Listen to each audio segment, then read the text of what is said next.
sélection était éternelle. Donc, on n'a pas préparé la relève. On n'a pas préparé la relève. C'est ça le problème réel du Togo. On n'a pas su préparer une relève pensant que les Adebayor étaient éternels. Mais Adebayor était en train de finir. Et naturellement, ça agit sur l'équipe. Jusqu'aujourd'hui, on n'a pas, c'est pour ça que je dis, il n'y a pas eu de relève. On est en train de colmater les brèches. C'est pour ça qu'on allait chercher chaque fois des binationaux à qui il fallait faire des cours, une cours assidue, comme une jeune fille, n'est-ce pas, pour essayer de les attirer. Mais il faut avoir un projet.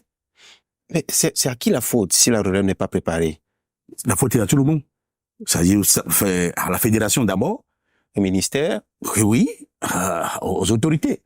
Parce que tout ça là, à partir du moment où vous avez le problème du Togo, c'est que on n'a pas l'un des problèmes, c'est que on n'a pas de vision.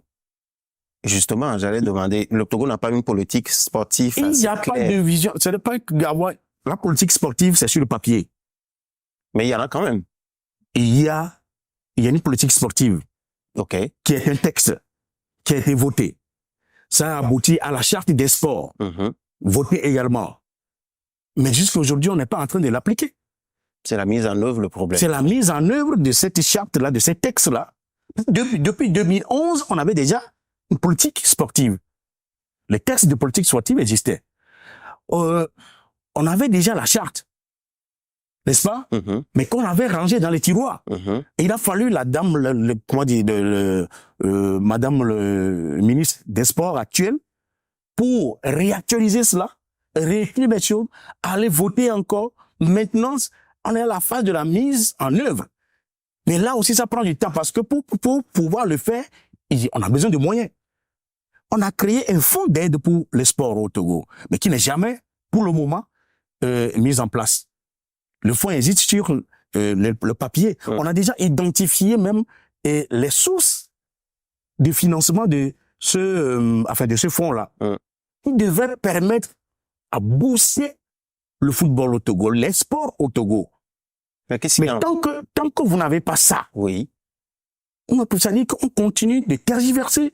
Mais on continue de tergiverser, mais quand on voit les championnats D1, nos championnats première division, etc. et tout, est-ce qu'on dira que ce n'est pas aussi assez compétitif? C'est pour ça que quelque part la relève n'est toujours pas... Mais c'est une évidence. Vous faites quel championnat? C'est un championnat amateur. Ce n'est pas encore professionnel. Les gens se débrouillent, n'est-ce pas?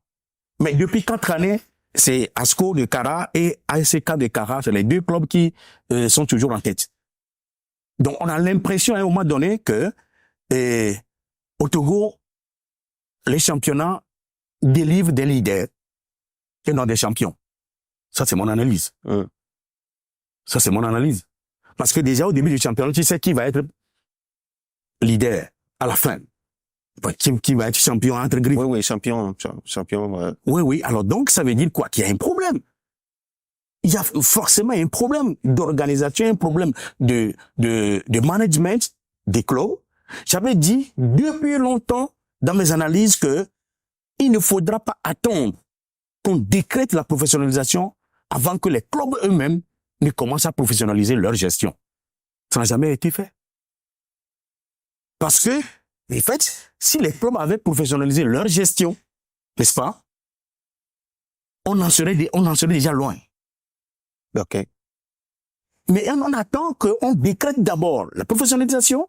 Et là, vous savez, on a décrété la professionnalisation. Maintenant, les clubs tardent à prendre le train là parce que justement, n'étaient pas préparés pour faire une gestion professionnelle. D'accord. Mais au-delà de tout ça, est-ce que c'est quelque part aussi, n'est-ce pas, le fait que les gens qui sont en charge quelque part du football ou du sport ne parlent peut-être pas la même voix, le même langage? Je rappelle que déjà, en octobre dernier, en octobre 2023, Emmanuel Adebayor, encore lui, avait à l'époque déjà tiré la sonnette d'alarme en rappelant que le football ne peut pas avancer à partir du moment où le président de la fédération et puis le ministère ne s'entendent pas. Qu'est-ce qui arrive au-delà? Pourquoi les deux institutions ne s'entendent pas? Bon, c'est ce qu'on constate. Maintenant, quel est le problème entre eux? Personne ne veut en parler. Bon, vous êtes journaliste, Oui. vous pourriez avoir des bruits de couloir. Qu'est-ce que ça raconte dans les couloirs? Oui, mais ces bruits de couloir ne pourront pas, disons, être exploités à bon escient parce qu'il faut que ça soit objectif. Quand je déclare quelque chose aujourd'hui, il faut que je sois à même de pouvoir de prouver. Oui. Mais si je ne prouve pas, ça veut dire que je fais des allégations. Oui, nous constatons tous qu'il y a des bisbilles entre le ministère des Sports et la Fédération togolaise de football. Pas que la Fédération togolaise de football, il y a encore d'autres fédérations également qui ont le même problème avec le ministère des Sports. Maintenant, qu'est-ce qui est sous-jacent? Qu'est-ce qui crée le problème? Juste aujourd'hui, personne n'est en mesure de dire avec exactitude quel est le problème entre les deux institutions. Vous savez, le ministère, en réalité, on connaît son rôle, c'est de gérer politiquement la chose. Il y a une délégation de pouvoir qui est donnée aux fédérations. Alors, à partir du moment où c'est une délégation de pouvoir, je pense, à mon humble avis, qu'il faut laisser justement ces fédérations être autonomes et rendre compte. Donc c'est un peu comme les situations d'ingérence, un peu comme ça se passe au Cameroun, mais qui disent pas leur nom par ici. Oui, mais c'est une situation similaire par hasard. Sauf que c'est un peu plus prononcé au Cameroun. De l'autre côté. Donc ici, on le dit pas. C'est presque la même. Oui, c'est quand la même chose. Quand vous voyez, c'est presque la même chose. Et puis quand vous avez également un colonel à la fédération qui est taciturne, il parle pas. Mais voyez-vous, hein, c'est un peu difficile à comprendre, c'est un peu difficile à cerner, mais on voit qu'il veut faire des efforts. Mais ces efforts ne donnent pas trop. C'est ça aussi le problème. Maintenant, qu'est-ce qui constitue le handicap pour que ça ne marche pas? C'est la grande question qu'on se pose. Et c'est pour ça que moi, je reviens toujours à la case départ par rapport à notre sélection.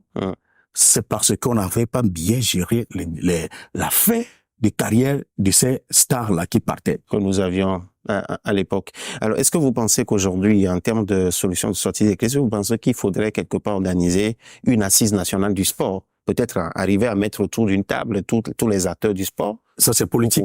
Ça, c'est politique. C'est une décision politique. Que seul Ford Gnassingbé peut prendre ou le ministère? Non, ce n'est pas le ministère. Ça dépasse le ministère. Ça dépasse le ministère également, puisque le ministère, à un moment donné, est aussi acteur de ces problèmes-là.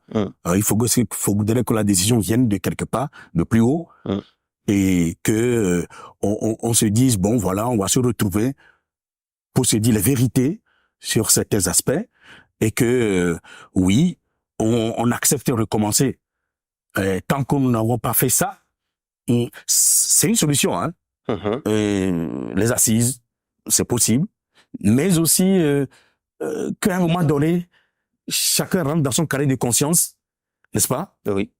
Pour s'interroger, quelle est ma faute? Quelle est mon erreur? Qu'est-ce que je fais de mal? Qu'est-ce que j'arrive pas à faire? Si chacun arrive à faire, disons, cette introspection pour dire, bon, ok, l'autre, je peux l'accepter avec ses erreurs aussi, ça va pouvoir aller. Forcément. Ça commence par là. Une introspection personnelle. Rentrer dans son carré de conscience, à tous les niveaux. Qu'au niveau du ministère, que ça soit fait, au niveau des fédérations, de la Fédération togolaise de football, que ça soit fait, n'est-ce pas? Et qu'au niveau du staff technique, des joueurs, etc. Parce qu'il y a aussi ça, le problème. Pourquoi le Togo ne gagne pas? On a certaines occasions. Hier, par exemple, on a eu le match contre la Congo. RDC, oui. Léopard du Congo. Les Léopards du Congo, il y a eu des occasions. Pourquoi? Le Togo a dominé, surtout en deuxième mi-temps, le Togo a tellement dominé. Mais pourquoi on ne marque pas? Ça veut dire qu'il y a un problème de finition. Alors, est-ce qu'il y a un problème de finition? C'est technique? Ou est-ce qu'il y a autre chose? Voyez-vous, c'est autant d'interrogations, autant de questions qu'il faudra se poser et voir dans quelle mesure on pourra commencer à répondre. Et se fixer des objectifs. J'avais dit tout à l'heure comme nous n'avons pas de vision. Or, c'est la vision qui amène à se fixer des objectifs à partir des ambitions que vous aurez préalablement établies. Je parle de vision, des ambitions, les objectifs. Maintenant, comment arriver à atteindre ces objectifs pour justement, aller à ma vision. Et c'est là où vous sollicitez Fogna Tsingbe personnellement, parce qu'il y a que lui qui pourra quelque part siffler la fin de la récréation. Si on estime que la décision doit venir du haut. Si on estime qu'on est toujours en récréation. Ok, très bien. Mais merci pour ce temps passé ici au plateau, c'est un plaisir. Je pense que tout le monde saura attirer ce qui a attiré. Et pour ma part, je dis tout simplement au peuple togolais qui me suit actuellement que Dieu vous bénisse et qui continue toujours de vous bénir pour le soutien que vous apportez aux éperviers du Togo. Plaisir partagé.